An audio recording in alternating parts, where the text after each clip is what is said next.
we go. Look now, at that. Now. There it is. There, look at that. Feel that. Feel that. Get Okay, it in there. Get it all the way up in there. Oh. I think another reason we need a new logo is because you just see that little E underneath you. It's weird. Yeah, it's a little weird. I have it. I have the new logo is sketched out. I just have to ink it and then scan it into the computer. Hey, nothing wrong with that. It's close. Oh, I got hit up by somebody. I got breaking news. Hit up. Show. Hit on? Yo. Oh, no. And? Does that last beep really make it? That last beep really makes it. It does because you every time I'm like, wait, was that the last beep? And then boom, it hits me like that. That was the last beep. Yoda reminds me of. I think it's on par with. It's on par with the. How would you put it? The Who's Baba O'Reilly at the end before the violin starts. Yeah. You know, it almost feels to me like it's not very similar, but I have the same. It builds up the same anxiety in me as when I'm listening to Thunderstruck and I'm waiting for the drums to hit. Because you think it's just boom. I mean, it's not. It's not. You're right. It's for like a while, and every time I'm like, oh wait, now, no, now, and then now. Boom, boom. Yeah. I was born in the middle of a railroad track. What a great fucking jam. What a band that just kept it the fuck together. I mean just dude. Did this and then tragedy and then that. We're good. We got thunder. Yeah. I forgot the name, but a Rambler, and I'm so sorry. I'm trying to access. Can you give me a moment here? Can everybody just? Yeah. Can you give me a moment? Okay. You look it up and favorite AC/DC song. Ever? Your go-to AC/DC song. Highway to Hell. I had to. Highway to Hell. Okay. Highway. I mean, they're all so fucking. I mean, good. you just put your hand in the bag and pull one out, but. Okay, what's yours? I think it has to be Highway to Hell. Every time Thunderstruck. I know it's not the classic so AC/DC, but Thunderstruck is the one that gets me every time. It's so good. Colton likes, I think he likes Dirty Deeds. He likes Highway to Hell. A great one. Oh. AC/DC is his favorite band, so. I'm on the highway to hell. You know, did you hear the story? And I heard this story, dude, and I want to see. By the way, this is the Ramble podcast, the Geeks Guide. Oh, sure. Culture. Yeah, that. We would be the geeks. Are your rambling guides through this, right? I would be comedian, lover, man's man. Queef sommelier? Yeah, I would think so. Jerry Rocha? Queef sommelier? Queef sommelier. Yeah, I think so. Queef sommelier. And over there we have the one and only, the man. Comedian, podcaster Eddie Pence. And Mang. M-A-I-N-G? Mang? Mang. Orale, Mang. ¿Qué pasó, Mang? Mang. I mean, I don't know. I don't see how you're not. I don't see you're not Mang. Here we How are. much training does it take to be a queef sommelier? How much training is that? It's not so much months training. Or weeks? It's really years? Just have to. No, it can happen. It's just one of those things that like you just have to commit to it. So it could happen your third try.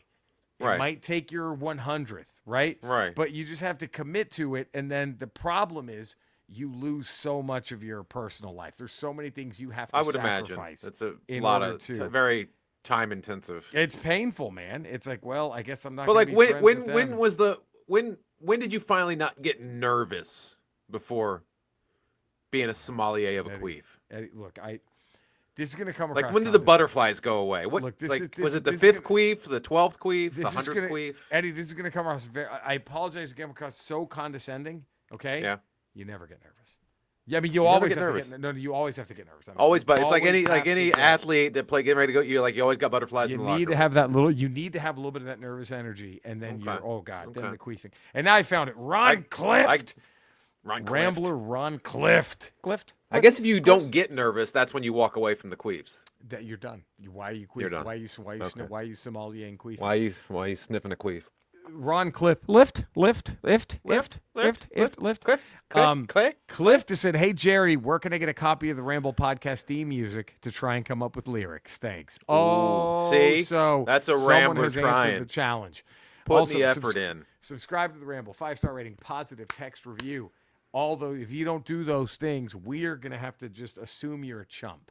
I don't think you want that. I don't think anybody wants that. No. I don't think anybody. We don't assume anybody's a chump, but we will. We will. Well, there's several million people we would call chumps after this week. Yeah, 72 million. However many people voted for that orange. And another pile of 15 shit. that didn't show up. Another 15 million that didn't show up. Massive fucking chumps. Those guys are worse. Those guys are worse than the ones that did on the other side. Yeah, I'm gonna say it's not the best move. Not the best move. But here we are. Mang. Thank you. Mang. Mang. You know what? Are you always referred to as Mang? Should I just remember that? Mang. That's what I read on my cup at Starbucks. Mang.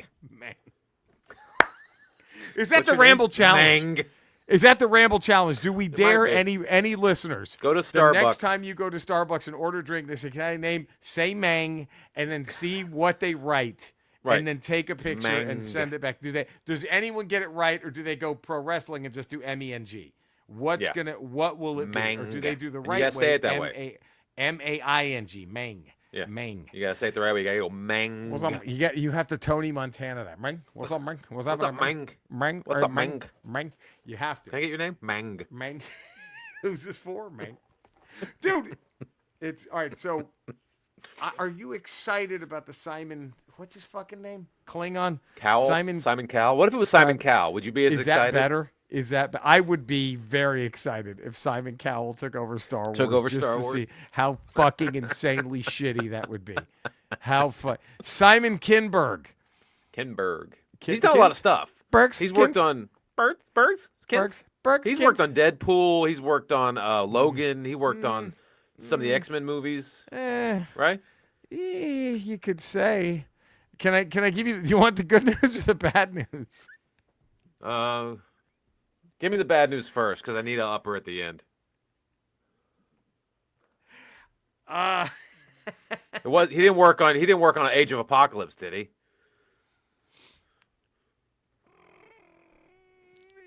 Or Dark Phoenix. He wrote Age of Apocalypse. He also he did. He also wrote Age of Apocalypse. He also wrote Dark Phoenix. Oh fuck. Yeah, this is a bad day. Yeah, that was the. Now the good news is he was standing around on the set for Logan, and he was standing around on the set for Deadpool 1 and 2. He was just a producer. But those came before Dark Phoenix, so he should have learned whatever lessons he would have learned. He did not apply them to Dark Phoenix. He didn't. He wrote. He wrote Apocalypse. He wrote and produced Apocalypse. He wrote and produced Dark Phoenix. He also wrote and produced the Josh Trank Fantastic Four movie. No, he did not. Yeah. This is bad. Yeah, this is so bad. The only credit I can somewhat give him. Oh, he also wrote our favorite movie to masturbate to, and see how long we can not make eye contact. Well, at XXX State of the Union, he wrote that. He also wrote Mr. That's the worst of the XXX movies. It is. He also wrote Mr. and Mrs. Smith, which just cratered an entire relationship. It did. It ruined a couple. And it gets worse. He wrote X-Men: The Last Stand. Oh, the worst of the originals.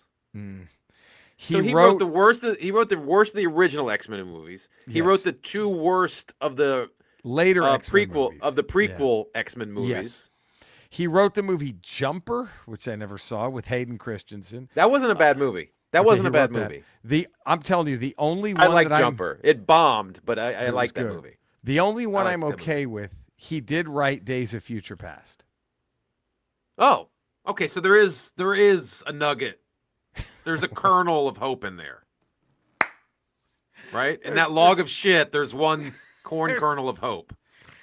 So I don't know what this fucking guy's gonna do with Star Wars. And that log of shit.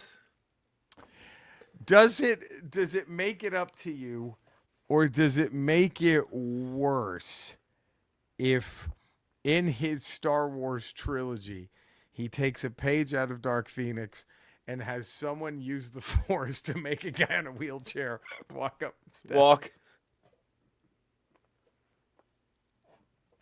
And do that stupid fucking Professor X. Oh. Beep. God, Eddie, that was awful. That should have been a dramatic moment. It was laugh out loud funny. When that movie was so bad. It was fucking brutal. It was. I don't know. I'm trying to think what the worst. I mean, Fantastic Four is. I guess that's probably the worst out of his resume.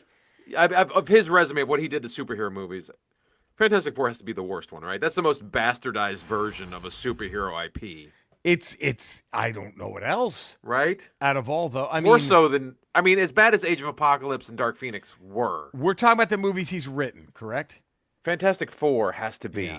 Oh, he also wrote the first Sherlock Holmes with Robert Downey Jr. I like that. That's a good movie. That was a good. So that's two. So we got Jumper, we got Sherlock Holmes, and we got Days of Future Past. Unless Mr. and Mrs. Smith was really good, but I didn't see that. I didn't see it. But he's got 3 wins. He's got 3 wins to me. He also wrote the movie This Means War with Reese Witherspoon, Chris Pine, and Tom Hardy. Never saw it. The plot concerns 2 CIA agents who are best friends and discover that they are dating the same woman. Never saw it. Yeah, me neither. I didn't. Sounds terrible. It sounds really fucking dumb. Sounds like a shitty rom-com.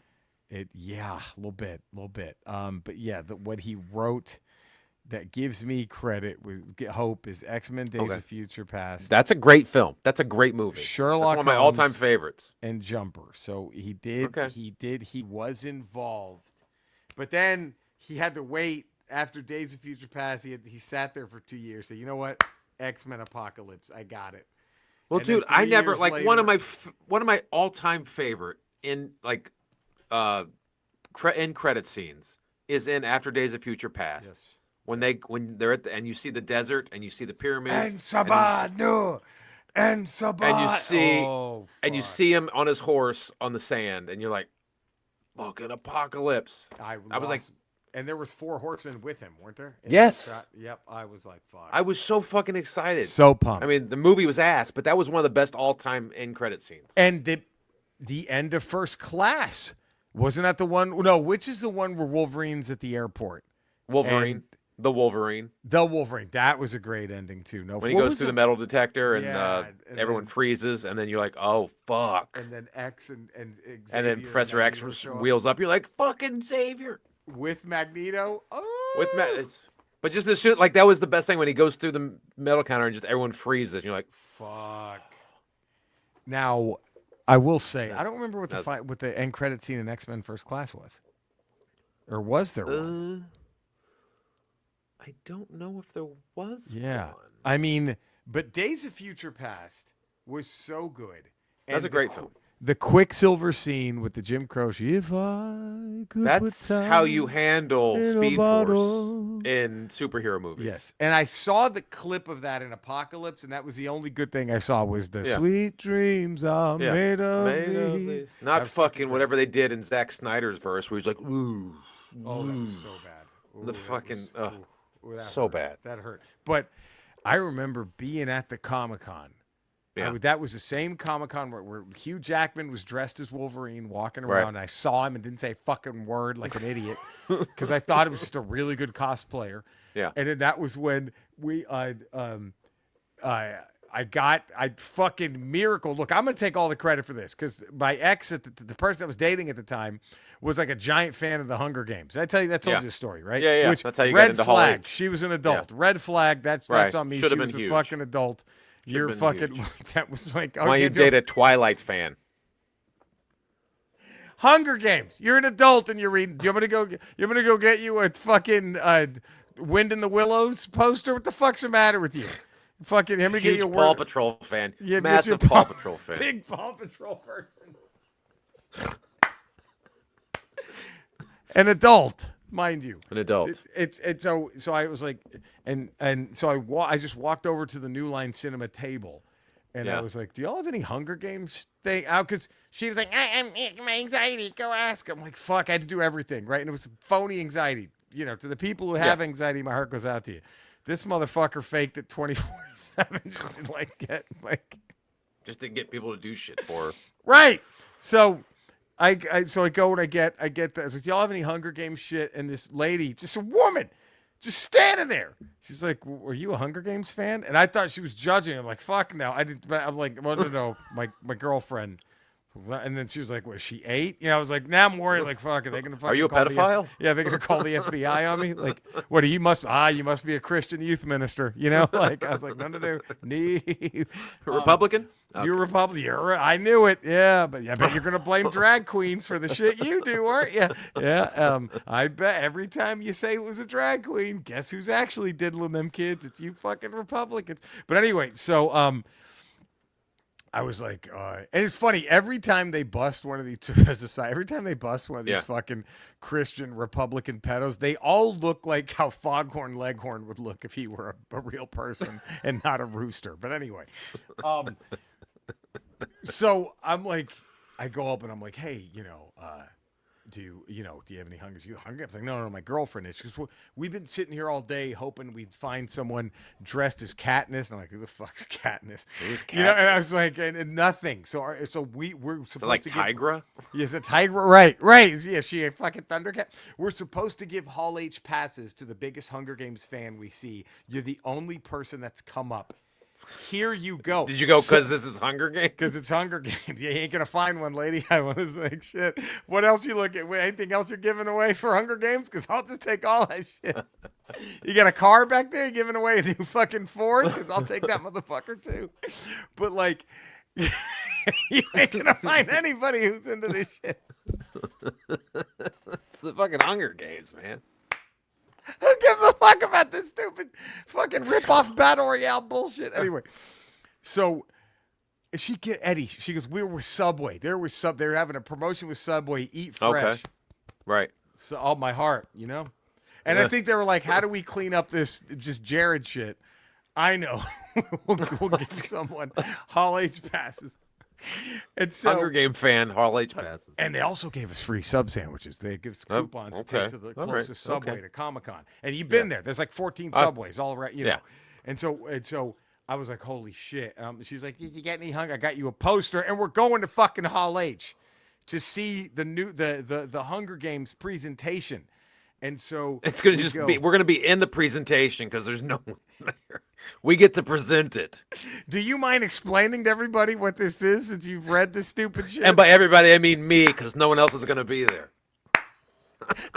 They're calling it the Hall H bathroom break. Can you imagine? Like, there's like 8,000 people who camped out for like 2 days, and then they all come in like, "Welcome to Hall H. We're gonna kick things off with the Hunger Games." They all just like leave at once. They go back out and camp out again. Fuck this. That's excellent. All the fucking chairs are spinning like the fucking Back to the Future license plate. Fuck this shit. We don't give a fuck about this. By the way, can I give credit to one thing about the Hunger Games? Yeah.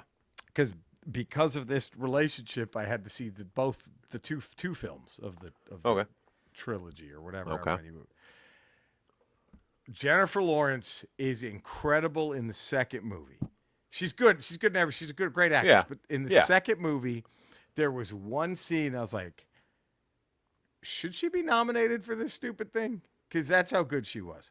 So it's all, and it's there's an interesting take on like society and like how like all these kids are forced to kill each other, but they also have like a stylist because they want to brand them and all that shit too. Sure. And Lenny Kravitz plays her stylist, and his dick just flopping around like in the movie, in the concert. Of course. Why else would you cast Lenny Kravitz? Why else would you want him? And there's a scene where he's preparing Jennifer Lawrence. I don't want to say her stupid name. He's preparing Jennifer Lawrence's character to go into the games, right? And as he's getting her ready, he gets ambushed by like the Gestapo of this world. and they just start fucking him up, and like they're just beating him, and she just starts screaming and like no, she's like crying and freaking out. And as she's like freaking out, the little pod she's in lifts up to put her into the fucking game, right? Where it's do or die, right? And she was such a good actress that she's sitting there and she's like crying. She's like trying to save him. She can't get out of the pod. And then the thing pops up into the game arena, Eddie. And it opens up and it was a great scene because she goes from crying. And then boom, she just focuses in on grabbing a weapon. And it was like, fuck this, game time, right? Like that was the only good scene in those stupid Anyway, so we go in. And of course, Hall H is packed. Everyone just takes a nap during the Hunger Games presentation. People are calling their friends like, "Yeah, I made it in." You know. But after Hunger Games was done, it was 20th Century Fox, and our seats were only good for the Hunger Games, New Line Cinema, whoever it was. Yeah. So they said the minute it's over, they're going to kick you out of those 2 seats. Sure. And I'm like, okay. So the whole end of the presentation, I'm just fucking, and sure enough, there was someone there. There wasn't even some other New Line thing. It wasn't even Hunger Games. They were there to see that. And this couple were 2 rows behind us. And they're going, "We're going to leave now." And he gets like, "Fuck!" So I just run. Grab those 2 chairs, right? I'm like, all right, let's go. We move. So we're in for the rest of Hall H. And we see the Days of Future Past. The entire X-Men all come out. And they showed the trailer. And holy shit, that pop for the trailer. Oh, I imagine. And it was before the cast came out. Oh. So no one knew what to expect. And the end of the trailer has Patrick Stewart staring eye to McAvoy. Yeah. And he goes, "We need you to hope again." And then boom, X-Men. And I was like, "Oh!" And then they all come. It was fucking incredible. And that's, of course, when we saw the Age of Ultron, the Guardians of the Galaxy. Guardians of the Galaxy. It was Thor Dark. It was Winter Soldier, Thor Dark World. Dude, do you know what they showed for Winter Soldier? The fucking, if anybody wants to leave, elevator. now's your time. Oh. We were just like, what the fuck? For Thor Dark World. One of the all-time best scenes in the MCU. Marvel. And for Thor Dark World, they showed, it was kind of but they showed him, Loki, cutting his arm, chopping his hand off. Right. We're like, what the fuck? And then, of course, they just showed Guardians of the Galaxy. The trailer had all the Guardians come out. That was fucking incredible. But then they closed with Avengers Age of Ultron. It was, oh my God. It was. Well, the thing that got me about that end scene in Days of Future Past is I had no idea they were planning on making, or the end credit scene of the Wolverine in the airport. Because I had no idea they were making Days of Future Past. Right. It was like, what the fuck? So when you see fucking Patrick Stewart and Ian McKellen walk up, you're like, what the fuck? What the fuck? That's why it's all one of the all-time great end credit scenes. So great. And so that all comes back full circle to, are we excited about Simon Kinberg taking over Star Wars? Can I tell you why I think it's okay? The only thing that his resume, whole lot of Me Too's up and down. Is there? Well, you know what I mean. Just shit. Like bad. Yeah. Like, I mean, not that he actually, I thought he had Me Too'd some people. Another Bryan Singer on a project. A whole lot of like, you know what I mean? Let's put it, that's a much less crude way to put it. Well, a whole lot of, oh God. Well, he said what in a meeting? You know what I mean? Like there's a whole I'm lot holding of out hope that Kathleen Kennedy has hopefully learned her lesson with the trilogy, and she's giving the whole trilogy to one person to make an arc. That's what I like, is that she says, look, dude, it's just you. It's got to have one voice, one vision, one idea. One vision, you do this. And that's the only... Yeah. Now, it could still suck. Now, here's something that I've been holding back on you. Okay? Okay. But do you know what he created, wrote on, and executive produced for the entirety? What? Star Wars Rebels. Okay. So that means he's got a good relationship with Filoni. Does he bring that big fucking thing in? What was the name of that big guy? Fucking... what is his name? Blarg. Booger. Booger Let's McFarlane? call him Booger. Let's call him Booger. The big giant Force essence. Let's call it Booger. Oh, the Bondu. Bondu. Booger. The Bondu. Are we going to see the Bondu? Is he? And does this push the Filoni ship at least? Does he go, okay, I kind of like if Filoni is going, look, I'll do what George didn't do. I'll just give you the ideas. You go make it. Yeah, and keep it. Well, I've heard I've heard conflicting reports that it's going to be a continuation of the Skywalker saga, 10 through 12. Oh. But I've also heard counter argument where no, it's just a separate trilogy outside of the main storylines. I mean, if it's from the Rebels guy, I'd rather prefer to have him end the whole Ezra thing. And I'm telling you, maybe at the end of the first movie, can they deal with Thrawn and then Ezra and maybe even Ahsoka if somebody they get on one of those stupid whales, right? Yeah. And Grogu and the Mandalorian, they all hop on that fucking whale and they land with fucking Rey, and that's your new fucking Avengers for Star Wars going forward? Come on. I don't know. Yeah. I don't know. Well, there we go. What a Ramble Radio. Subscribe, 5-star rating, positive text review. Mm-hmm. Can the Bergs do it? What's the title of this one? Oh. They put that dude in charge? That guy? That guy? Yeah, let's do that. Is this 470? Oh my God, it is. 470. Wow. That guy? That guy for Star Wars? Or just that guy? What do you think? That guy? That guy or that guy? Maybe for throw Star Wars in there so it gets it gets some traction with the search engines. Yes. That guy for Star Wars? That guy for Star Wars? All right. You know what we gotta have left. There's still contractual obligations. Oh yeah, fuck. Skeletor. We were just talking about a possible new trilogy in the Star Wars franchise. Are you looking forward to the new trilogy? Eddie, that's a wonderful question. I'm glad that you've asked me that. I could give a fuck. I could give a flying fuck. I could give any kind of fuck about any of that. The only thing I'm laser focused on is now I've taken a page out of the United States. And if you dumb fucks can put a rapist in office, the big S is running. Fucking what's his name? Randall, that pile of shit. It's gonna be me, baby. Yeah. Fuck him. Fuck him with his fucking little chode, his tiny nuts. I'm gonna fuck. This guy was if this fucking rapist piece of shit can win. Come on. Yeah, convicted felon rapist. The big the door's wide open. This shit I've done. My God. So I'm gonna have a giant announcement to Skeletor for the new president, king of Eternia. We're gonna be expecting a lot of people, Eddie. I'm thinking over 500,000 for the announcement. I'll be coming down an elevator in my apartment. Escalator. I'll be coming down an escalator in my apartment building, and about 500,000 people will hear the announcement. And I bet you're wondering, well, my God, where can you fit your apartment, your escalator, and 500,000 people? Where would that be? Go ahead, ask me, Andy. Where? He-Man's mother's pussy! Because it's so big. I have a couple of places I rent there. But only to whites. Wow. That, his views do not represent... Not at all. The Ramble corporate.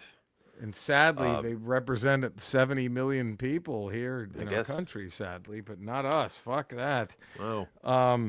God, of course he'd be a piece of shit. Anyway, Cinesnob Cody. Let's get the Cinesnob podcast. Get him on Rotten Tomatoes. Let's get it on Rotten Tomatoes. We got to take care of that. Eddie, where can all the fine folk find you? You can find me 5 days a week on patreon.com, The Ralph Report. Tuesdays, Fridays, Ramble Radio. Wednesdays, Ramble Proper. And also Fridays, Not Today with Jen Sturger. There you go. You can find me in the same locales. You can find Eddie and Cody.